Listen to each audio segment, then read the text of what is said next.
nakakamiss ang ganda ng Dingalan Aurora. Ayan po.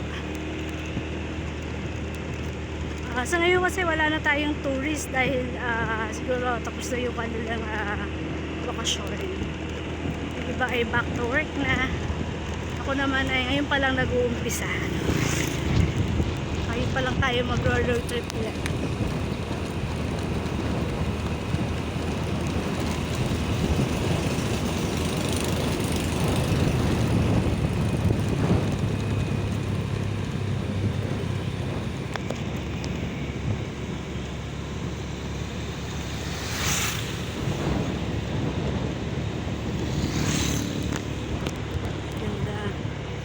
Tabi na po ito.